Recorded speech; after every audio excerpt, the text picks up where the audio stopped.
এমন একটা ভর্তার প্লেটার যদি টেবিলে থাকে তাহলে ভর্তা রেখে কি অন্যদিকে আর চোখ যায় বলেন তো। আজকে আমি এই 4 প্রকার ভর্তাই আপনাদের সঙ্গে শেয়ার করব। এখানে আছে পটলের ভর্তা, ডিম, আলু এবং মরিচ পেঁয়াজ ভর্তা। তো পটলের খোসা দিয়ে চাইলে কিন্তু আপনারা এই ভর্তাটা করতে পারেন, কিন্তু আমি পটল দিয়ে করেছি আজকে ভর্তাটা। এখানে আমি কালো জিরা নিয়েছি, 2টা পটল সিদ্ধ করে নিয়েছি, কাঁচামরিচ এবং পেঁয়াজ রসুন নিয়েছি। তো এই সবগুলোকে আমি শিলপাটায় বেটে নিয়েছি সব কিছু। আপনারা চাইলে কিন্তু ব্লেন্ডারেও ব্লেন্ড করে নিতে পারেন। তো বাটাবাটি যখন আমার কমপ্লিট তখন আমি এটাকে ভাজার জন্য চলে যাই। চুলায় একটা প্যান দিয়ে দিয়েছি আর তার উপরে কিছুটা পরিমাণ তেল, এখানে আমি 2 টেবিল চামচ পরিমাণ তেল দিয়েছিলাম। হ্যাঁ, 2 টেবিল চামচ পরিমাণ তেল দিয়েছি আর তার ভিতর যে বাটা মশলাটা সেটাকে একটু একটু করে দিয়ে দিলাম আর এরপর এটাকে ভেজে নিব। তো ভাজার জন্য এখানে একটু লবণ এবং হলুদের প্রয়োজন হবে, যেহেতু মরিচ পেঁয়াজ সব আমি আগে থেকেই দিয়ে দিয়েছি। তো এখানে শুধুমাত্র লবণ এবং হলুদ দিয়ে আর তেলের উপরে আমি এটাকে অনবরত নেড়ে চেড়ে ভেজে নিব। তো ভাজতে ভাজতে একটা সময় দেখবেন এই সবগুলো একসাথে দলা হয়ে আসছে, তখন বুঝতে পারবেন যে এটা ভাজা হয়ে গেছে। আর একটা কাঁচা স্মেল যেটা থাকে ওটা চলে যাবে, আর যখন ভাজা ভাজা হয়ে যাবে তখন স্মেলটা চেঞ্জ হয়ে যাবে। ব্যাস এটাই এই ভর্তাটার হয়েছে কিনা সেটা বোঝার উপায়। তো যাই হোক, তারপর আমি এখানে মরিচ এবং পেঁয়াজ নিয়ে নিয়েছি, সামান্য কিছুটা লবণও নিয়েছি। এবার এটাকে খুব ভালো করে মেখে নিব বাকি যেই ভর্তাগুলো সেই ভর্তাগুলো করার জন্য। তো সব কিছু একসাথে আমি মেখে নিয়েছি। ভাই এতগুলো মরিচ তো মেখেছি, এখন তো হাত জ্বলার যন্ত্রণায় আর মানে বাঁচতেছি না। আমি আসলে মরিচ ধরতে পারি না, আমার হাতটা প্রচুর পরিমাণ জ্বলে।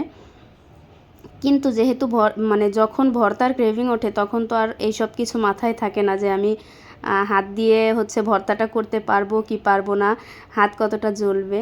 ইচ্ছা হয়েছে ভর্তা খাবো তো ভর্তা করতেই হবে। ভর্তার আসলে ক্রেভিংটাই অন্যরকম। যারা ভর্তা লাভার তারাই জানে যে এর মজাটা কত। তো যাই হোক, আলু ভর্তাটা আমি ঘি দিয়ে করে নিয়েছি। আলু ভর্তার আর কি প্রসেসিং বলবো, আপনারা তো সবাই জানেন আলু ভর্তা কিভাবে করতে হয়, এটা শেখানোর বা বলার মতো কোনো কিছু নাই। আমি এখানে একটু ঘি দিয়ে মেখে নিচ্ছি। ঘিয়ের স্মেলটা জাস্ট অসাধারণ লাগে আমার কাছে আলুর সাথে।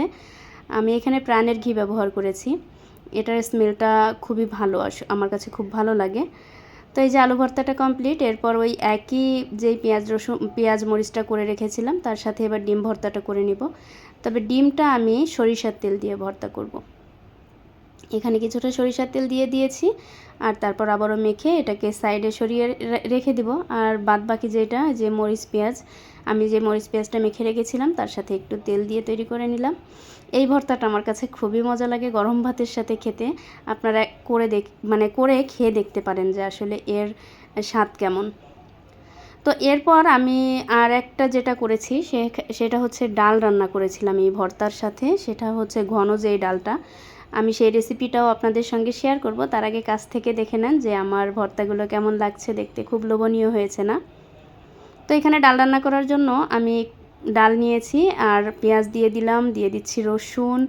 ডালে যে একটু রসুন বেশি লাগে সেটা কি আপনারা জানেন সবাই? আর তারপরে দিয়ে দিচ্ছি কিছু কাঁচা মরিচ।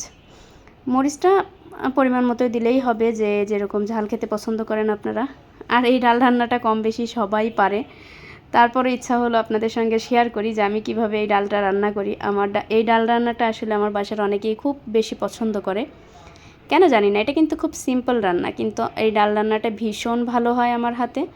তো আমিও চেষ্টা করি যে বাসায় এভাবেই ডালটা রান্না করার। সবসময়ই আমি এভাবে ডালটা রান্না করি। আমার শাশুড়ি মাও মানে খুব বেশি পছন্দ করে আমার হাতের এই ডাল রান্নাটা। দেখেন কালারটা খুব সুন্দর হয়েছে না? এটা আর দেখানোর কিছুই নাই, বলক এসেছে একটা পর্যায়ে। এই যে দেখেন ডালটা ফুটে গেলেই বুঝতে হবে যে ডালটা হয়ে গেছে। আর তারপর কিছু ধনেপাতা অ্যাড করে দিয়েছি। আপনারা চাইলে এখানে একটু ডাল ঘুটনি দিয়ে ঘুটেও নিতে পারেন। তো এই ছিল আমার আজকের রান্নাবান্না, আর আপনাদের সঙ্গে শেয়ার করলাম সব কিছু। তা তারপর বলেন তো যে আপনারা কেউ আমার পোস্টে লাইক কমেন্ট করেন না কেন?